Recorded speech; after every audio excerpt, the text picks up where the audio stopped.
সিরাত মাহফিল অনুষ্ঠিত হচ্ছে সোহরাওয়ার্দী উদ্যানে। তো আজকে সময় পরিবর্তন হয়েছে, আগামীকালকে এটা অনুষ্ঠিত হবে। কেন এই সময়টা পরিবর্তন করা হয়েছে এ ব্যাপারে আপনার কোনো ধারণা আছে কিনা? অনেকে প্রচার করতেছে যে আজহারী সাহেবকে মনে হয় চেষ্টা করতেছেন সেখানে নিয়ে আসার জন্য। আর কালকে তো সারা রাত আপনারা প্রচার করেছেন মিজানুর রহমান আজহারী সাহেব সোহরাওয়ার্দী উদ্যানে আসছেন। যে কোরআন তেলাওয়াত করলে বা শুনলে যেমন সওয়াব হয়, এই সিরাত ময়দানে গিয়ে সোহরাওয়ার্দী উদ্যানে সিরাত মাহফিল শুনলে সেরকম সওয়াব পাবো কি না। 2 নম্বর বিষয় হচ্ছে যে আপনারা তো ময়দানে মাহফিলের সাথে সম্পৃক্ত, কেন এই সময়টা পরিবর্তন করা হয়েছে এ ব্যাপারে আপনার কোনো ধারণা আছে কিনা? দেখেন, নীতি নির্ধারকরা ওয়েদারের অবস্থা যে দেখতে পাচ্ছেন যে বৃষ্টি, তারপরে ঢাকায় কিন্তু লাগাতার বৃষ্টি হচ্ছে, বৃষ্টির মধ্যে মাহফিলগুলো করাটা খুব কঠিন।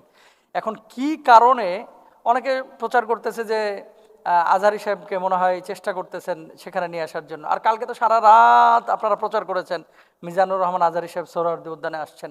এই জন্য কিছু লোক আছে গুজবে ভাই পিএইচডি করে ফেলাইছে, একটা জিনিস পাইলেই ফেসবুকে এটা ধুমায় শেয়ার করতে চায়। কেন এটাকে পরিবর্তন করা হয়েছে?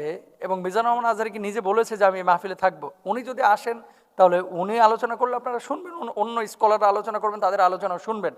সাবজেক্ট ওটা না, যেটা উনি কথা বলেছেন কি কারণে পরিবর্তন হয়েছে এটা আমার জানা নেই। কোনো চমক আছে কিনা বা ওয়েদারের কারণে কিনা এটা আমার জানা নেই। প্রথম যে পয়েন্টটা, যে কোরআন তেলাওয়াত করলে এবং শুনলে যে পরিমাণ সওয়াব হয় ওখানে গেলে সওয়াব হবে কিনা, এটা টোটালি আপনার অন্তরের সাথে সম্পৃক্ত একটা বিষয়। আপনি বলবেন কিভাবে? আল্লাহ মাংজা আবিল হাসানাতি ফালাহু আশারু আমসালিহা, আল্লাহ সুবহানাহু ওয়া তাআলা পবিত্র কোরআনুল কারিমে কি বলছেন? আল্লাহ বলছেন কেউ যদি একটা সৎ কাজ করে আল্লাহ তাআলা 10 গুণ সওয়াব বাড়ায় দেন। এখন আপনি কোরআন তেলাওয়াত যদি করেন তাহলে আল্লাহ তাআলা প্রত্যেকটা হরফের বদৌলতে আল্লাহ তাআলা আপনাকে 10টা করে সওয়াব দিবেন। আল্লাহর হাবিব সাল্লাল্লাহু আলাইহি ওয়াসাল্লাম হাদিসের মধ্যে বলেছেন আলিফ লাম মিম, এই 3টা হরফ যদি কেউ উচ্চারণ করে তাহলে 10 10 10 সওয়াব কত? 30টা সওয়াব আপনি পাচ্ছেন, রাইট? ঠিক আছে, এখন 30টা সওয়াব আপনি পাইলেন তেলাওয়াত করার কারণে। সিরাত ময়দানে যাওয়ার পরে আপনি যে সিরাতের কথা শুনবেন, কোরআন তেলাওয়াত শুনবেন, কোরআনের তাফসির শুনবেন, নবীজির জীবনী শুনবেন, কত কিছু আপনি শুনতেছেন। ব্যক্তিগতভাবে যখন আপনি কোরআন পড়বেন অনেক সওয়াব আপনি পাবেন। তবে সিরাত ময়দানে গিয়ে সিরাত মাহফিল শোনা এটা যে সওয়াবের কারণ হবে না, বা আপনি যদি কম্পেয়ার করতে চান তাহলে বলবো যে দুটোরই মূল্য আলাদা এবং দুটোরই ফজিলত আলাদা, দুটার সওয়াবও আলাদা, কোনোটা কম না। সেখানে কয়টা সওয়াব হচ্ছে আপনার দেখেন। 1 নাম্বার, কোরআন তেলাওয়াত আপনি শুনতে পাচ্ছেন। ইদা কুরিআল কুরআন ফাসতামিউ লাহু ওয়ানসিতু লাআল্লাকুম তুরহামুন, আল্লাহ বলছেন যখন কোরআন তেলাওয়াত করা হবে মনোযোগ দিয়ে শ্রবণ করো, নীরবতা অবলম্বন করো, আল্লাহ রহম করবেন। আচ্ছা, 1 নাম্বার। 2 নাম্বার হচ্ছে সিরাত নিয়ে আলোচনা হবে, নবীজির জীবনী নিয়ে। তো নবীজির জীবনী নিয়ে আলোচনা কয়টা মাহফিলে হয়? আমরা তাফসির করি 1টা আয়াত, 2টা আয়াত, 3টা আয়াত। সিরাত নিয়ে আলোচনা বাংলাদেশে অনেক মাহফিলে হয়। সিরাতের কিছু অংশ আমরা টাচ করার চেষ্টা করি, কিন্তু পূর্ণাঙ্গ সিরাতের আলোচনাতে এক মাহফিল দিয়ে যথেষ্ট না। যতটুকু আলোচনা এখানে হবে আপনি শুনবেন, আল্লাহ তাআলা আপনারা সওয়াব দেবেন। 3 নাম্বার, একসাথে এত বড় বড় স্কলারকে পাওয়াটা দুষ্কর বাংলাদেশে যে কোনো ময়দানে।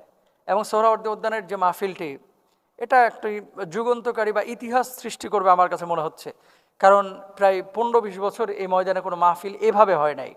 রাজনৈতিক সভা সমাবেশ হয়েছে, কিন্তু এই ধরনের মাহফিলগুলো হয় নাই। সুতরাং এটা আমাদের আনন্দের একটা দিন। বিশেষ করে যারা কোরআনকে ভালোবাসে, যারা নবীজির সিরাতকে ভালোবাসে, আপনারা প্রত্যেকে নিজে যাবেন, সন্তান সন্ততি নিয়ে দল বেঁধে যাবেন ইনশাল্লাহ। হ্যাঁ, মাঠে জায়গা পাচ্ছেন না, আপনি রমনা পার্কের আশপাশে বসে আওয়াজ তো পাবেন, আপনি শুনেন, আল্লাহকে বলেন যে আল্লাহ আমি এসেছি। কেন আসবেন? শেখার জন্য, জানার জন্য, নবীজির সিরা সম্পর্কে ধারণা পাওয়ার জন্য, সেজন্য আপনি আসবেন।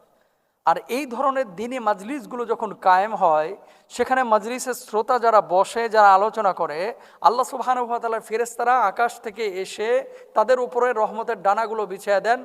সাগরের মাছগুলো তাদের জন্য দোয়া করতে থাকে, ইভেন গর্তের পিপিলিকা পর্যন্ত তাদের ক্ষমার জন্য দোয়া করতে থাকে। সুবহানাল্লাহ। তাহলে এই যে ফজিলত, এগুলো তো আপনি ঘরের মধ্যে বসে থাকলে পাবেন না। তাহলে আমাদের করণীয় কি? আমাদের করণীয় হচ্ছে 1 নাম্বার, অন্তরটাকে বিশুদ্ধ করা। কেন আমি সেখানে যাচ্ছি? আমার উদ্দেশ্য হচ্ছে একটাই, আল্লাহকে রাজি খুশি করা। 2 নম্বর উদ্দেশ্য হচ্ছে সেখান থেকে কিছু মেসেজ নেওয়া। কোন বক্তা আসতেছে? মিজানুর রহমান আজহারী আসতেছে, না জাবরি সাহেব আসতেছে, না আমির হামজা সাহেব আসতেছে, না XY যে যত স্কলার, আরে যারা হক কথা বলে সবাই আমাদের মাথার মুকুট, মধ্যমণি।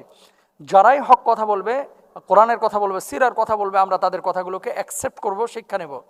এবং আমরা এখানে দলে দলে যাব ইনশাল্লাহ। তাহলে আপনি যে কথাটা বলছিলেন যে সওয়াব পাবো কিনা, সওয়াবের বিষয়টা হচ্ছে আপনি কোরআন তেলাওয়াত করলে এক ধরনের সওয়াব পাবেন, সিরা ময়দানে গেলে আরেক ধরনের সওয়াব পাবেন। আল্লাহ বোঝার তৌফিক দান করুন।